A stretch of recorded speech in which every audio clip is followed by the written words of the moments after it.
Good morning बच्चों। आज हम आपकी पाठ्य पुस्तक कृतिका से पाठ 2 मेरे संग की औरतें पढ़ेंगे। इस रचना की लेखिका मृदुला गर्ग जी हैं। तो आइए पाठ समझ लेते हैं। मेरी एक नानी थी, जाहिर है, पर मैंने उन्हें कभी देखा नहीं। लेखिका यहाँ बोलती हैं कि मेरी एक नानी थी, जाहिर है मतलब सबको पता है, जैसा कि होता है सबकी नानी होती, वैसे ही इनकी भी एक नानी थी, पर मैंने उन्हें कभी देखा नहीं। लेखिका बताती हैं कि उन्होंने कभी भी अपनी नानी को नहीं देखा। मेरी माँ की शादी होने से पहले ही उनकी मृत्यु हो गई थी। शायद नानी से कहानी न सुन पाने के कारण बाद में हम 3 बहनों को खुद कहानियाँ कहनी पड़ी। मतलब ये 3 बहनें थीं, हमेशा आपस में एक दूसरे को ये कहानियाँ सुनाती रहती थीं। नानी से कहानी भले न सुनी हो, यहाँ पे लेखिका बताती हैं कि उन्होंने भला ही अपनी नानी से कहानी नहीं सुनी हो, लेकिन उन्होंने अपनी नानी की कहानी जरूर सुनी थी और बहुत बाद में जाकर उसका असली मर्म समझ में आया। उस कहानी का असली अर्थ उन्हें बाद में समझ आया।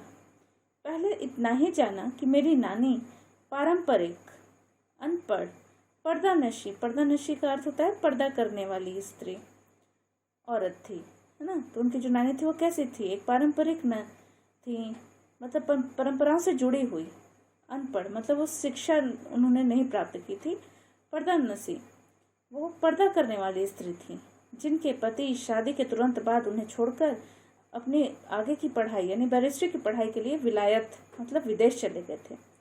कैम्ब्रिज विश्वविद्यालय से डिग्री लेकर जब वे लौटे और विलायती रीति रिवाज के संग जिंदगी बसर करने लगे, अर्थात अपना जीवन जो है अपने अनुसार, जो विलायत में रहकर वहाँ पढ़ के आए, तो उन सब चीज़ों का असर उनके जीवन पर पूरी तरह से था। तो वो जब वहाँ से आए तो बिल्कुल उसी तरीके से अपना जीवन यापन करने लगे।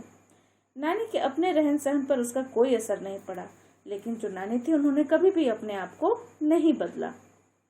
न उन्होंने अपनी किसी इच्छा, आकांक्षा या पसंद नापसंद का इजहार पति पर कभी किया।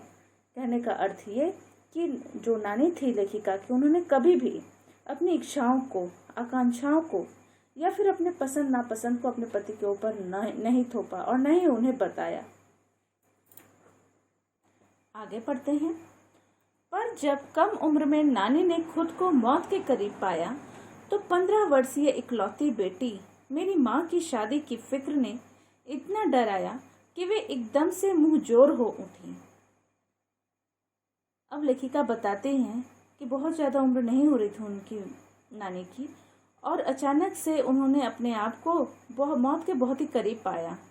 उन्हें अपनी जीवन जीने की उम्मीद नहीं थी।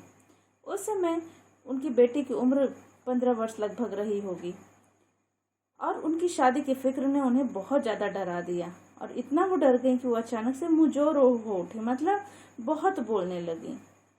नाना से उन्होंने कहा कि वे पर्दे का लिहाज छोड़कर उनके दोस्त स्वतंत्रता सेनानी प्यारेलाल शर्मा से मिलना चाहती है।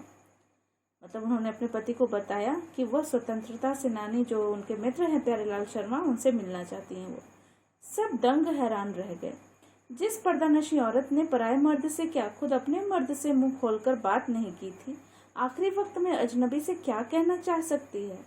सबको बड़ा आश्चर्य हो रहा था कि जो अपने पति से भी खुलकर जिस स्त्री ने आज तक बात नहीं की है, वो किसी अन्य पुरुष को क्यों बुला रही है बात करने के लिए। पर नाना ने वक्त की कमी और मौके की नज़ाकत की लाज रखी, लेकिन नाना जी ने उस समय के महत्व को समझा कि उन्हें क्या करना है। सवाल जवाब में वक्त बर्बाद करने के बजाय फौरन जाकर दोस्त को लिवा लाए और बीवी के हुजूर में पेश कर दिया।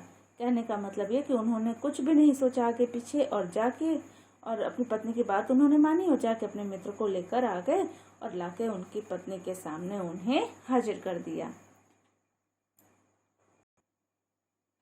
अब जो नानी ने कहा वह और भी हैरत अंगेज था, और भी हैरान कर देने वाला था। उन्होंने कहा, वचन दीजिए कि मेरी लड़की के लिए वर आप तय करेंगे।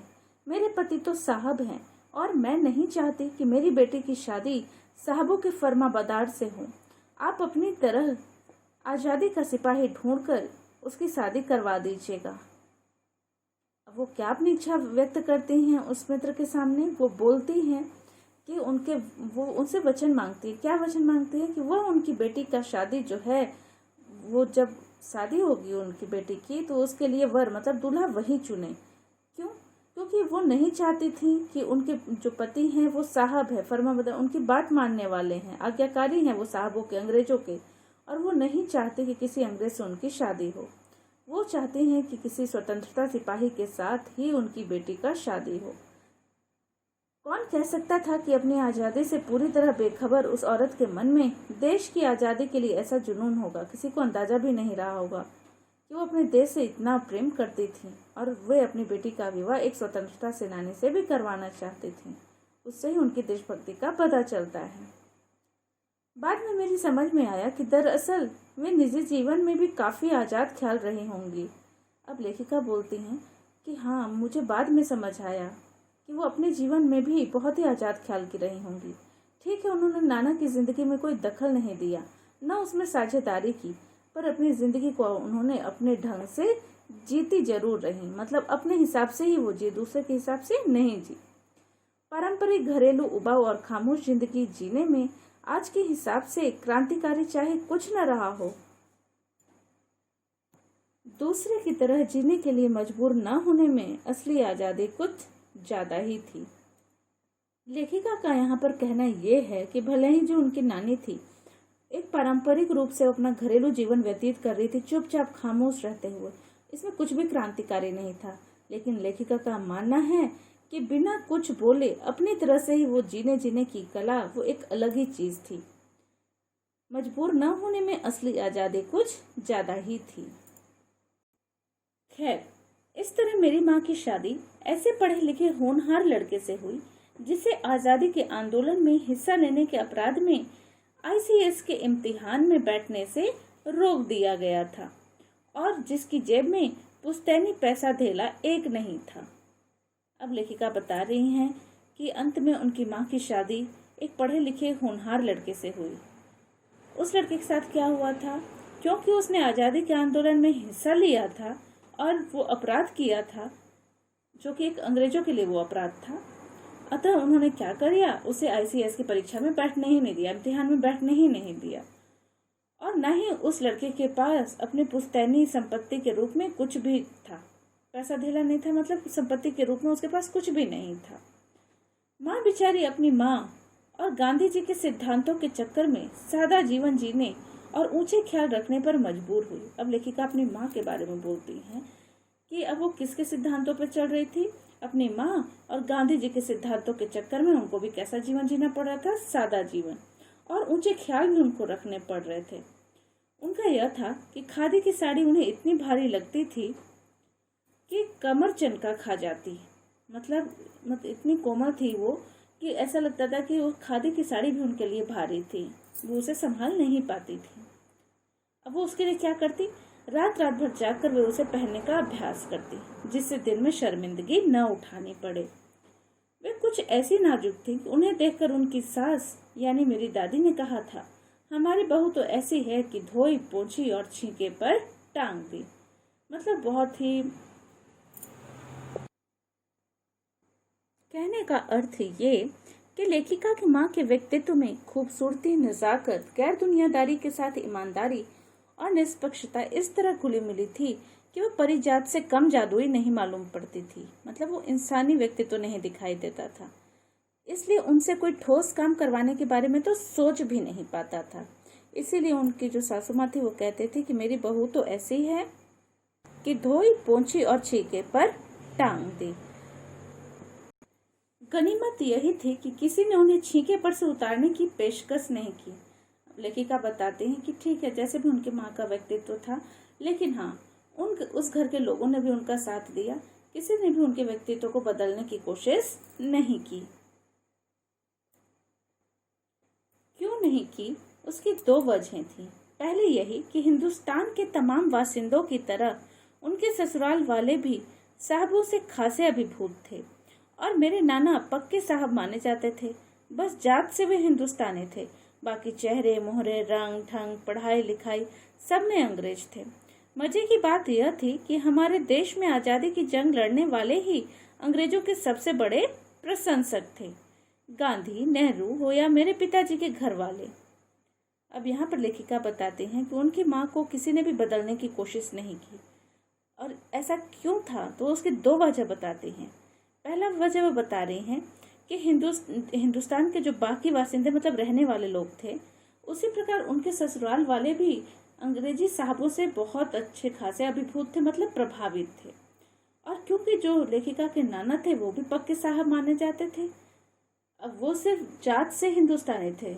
लेखिका का कहना ये कि वैसे तो वो हिंदुस्तानी थे, लेकिन अगर उनको देखा जाए तो उनके चेहरे मुहरे से, कपड़े पहनने का रंग ढंग, पढ़ाई लिखाई, सब में वो बिल्कुल अंग्रेजों जैसे थे। अतः इनका भी प्रभाव जमा रहता था परिवार में। मजे की बात यह थी कि हमारे देश में आज़ादी की जंग लड़ने वाले ही अंग्रेजों के सबसे बड़े प्रशंसक थे। जो आज़ादी की लड़ाई लड़ रहे थे वो भी उनके प्रशंसक थे अंग्रेजों के। कैसे? गांधी, नेहरू हो या मेरे पिताजी के घर वाले, मतलब ये सब भी जो हैं अंग्रेजों से पूरी तरह से प्रभावित थे। भले लड़का आज़ादी की लड़ाई लड़ते जेब खाली और शोहरत सिर करता रहे, दबदबा उसके साहबी ससुर का ही था। यहाँ बात हो रही है कि कुछ भी हो, जो उनका बेटा था, उस परिवार का बेटा था, भला ही वो आज़ादी की जंग लड़ते लड़ते क्या कर रहा था, अपनी जेबें खाली कर ले रहा था और शोहरत सिर करता और उसको प्रसिद्धि मिलती रही, लेकिन उनके घर में आखिर दबदबा किसका था, प्रभाव था किसका, तो उनके साहबी ससुर का ही ज्यादा था। एक अपने आन बान शान वाले साहब ने उनके सिरफिरे लड़के को अपनी नाजुक जान लड़की सौंपी, उससे रोमांचक क्या कोई परी कथा होती। कुल मिला के बात ये कि दो व्यक्तित्व और उनका आपस में मिलना, जैसे कि जो उनके ससुर थे वो क्या थे, अंग्रेजों से पूरी तरह से प्रभावित थे। दूसरी तरफ जो उनका होने वाला दामाद था वो कैसा था, वो स्वतंत्रता सेनानी था, वो लड़ता था, हमेशा उसके लिए प्रसिद्धि भी प्राप्त करता था। दोनों का कोई दूर दूर तक मेल नहीं था, लेकिन फिर भी उनका विवाह हुआ। तो इस कारण यहाँ पे ऐसा बोला जा रहा है कि ये जो कथा है रोमांचक कथा जैसे, परी कथा जैसी है। नानी की सनक भरी आखिरी ख्वाहिश और नाना की रजामंदी, कहने का मतलब कि जो नानी ने मरने से पहले अपनी ख्वाहिश बताई थी, अपनी इच्छा जाहिर की थी कि उनकी बेटी की शादी एक स्वतंत्रता सेनानी से हो, और नाना जी का मान लेना, रजामंदी मतलब मान गए। ये रोमांचक उपकथाएं, छोटी छोटी सी रोमांचक उपकथाएं थी जो कहानी के तिलिस्म को और गाढ़ा बना चुकी थी, रहस्यमय बना चुकी थी।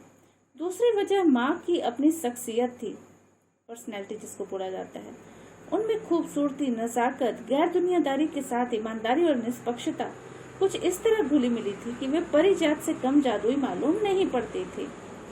उनसे ठोस काम करवाने की कोई सोच भी नहीं सकता था। हाँ, हर ठोस और हवाई काम के लिए उनकी जबानी राय जरूर मांगी जाती थी और पत्थर की लकीर की तरह निभाई भी जाती थी।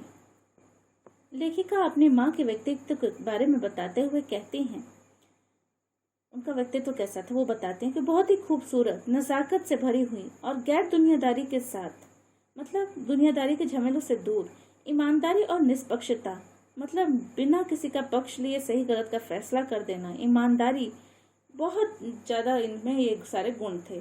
और ऐसा लगता था कि वो किसी परिजात से कम जादुई मालूम नहीं पड़ती।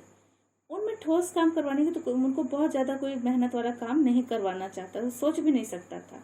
हाँ, हर ठोस और हवाई काम के लिए, मतलब हल्के फुल्के कार्यों और घर के जो जरूरी कार्य थे उनके लिए उनका निर्णय जो था वो अहम था। मतलब सब उनसे अपनी राय सलाह लेते थे, उनसे सलाह मांगी जाती थी, और सिर्फ सलाह ही नहीं मांगी जाती थी, उनकी माँ जो बोल देती थी वो पत्थर की लकीर बन जाती और वो काम होता भी था, लोग उसे निभाते भी थे। मैंने अपनी दादी को कई बार कहते सुना था, हम हाथी पे हल न जुतवाया करते, हम पे बैल है।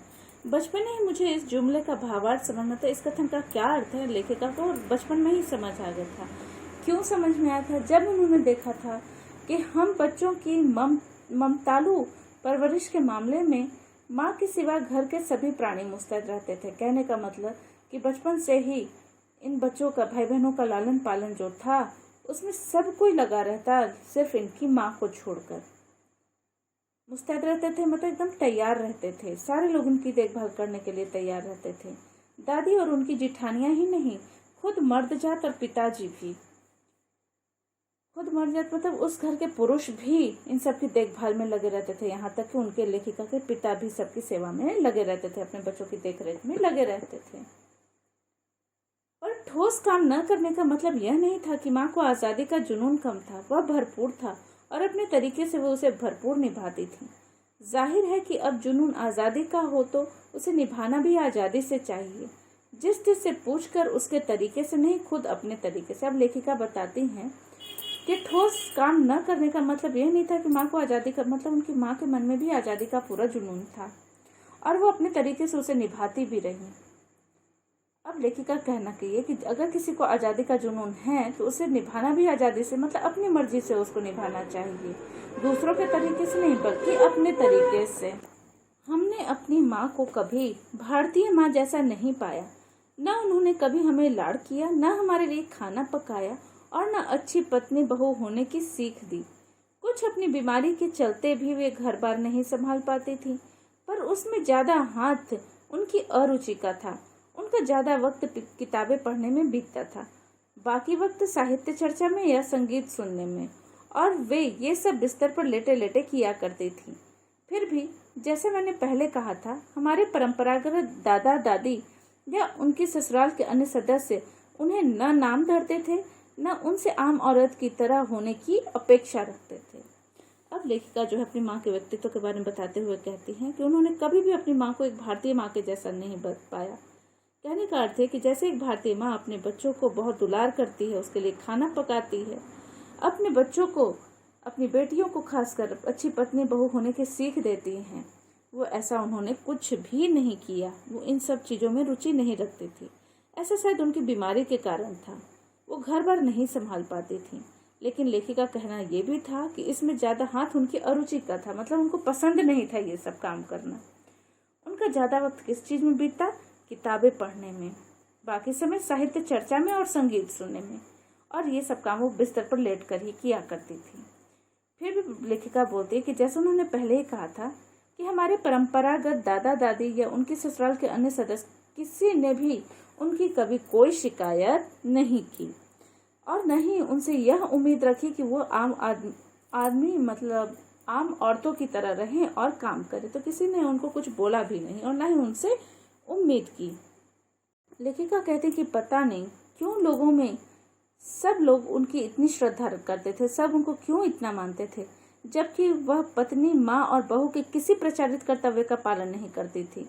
मतलब ना उन्होंने पत्नी होने का बखूबी फर्ज निभाया, न एक माँ होने का, न बहू होने का, कोई भी कर्तव्य उन्होंने बहुत अच्छे से पालन नहीं किया। तब भी क्यों सब उन्हें इतना मानते थे? साहबी खानदान के रौब के अलावा मेरी समझ में दो कारण हो। लेखिका को यही लगता था कि शायद साहबी खानदान का रौब है, प्रभाव है, लेकिन उन्होंने दो चीज़ें और अंदाजा लगाई। क्या?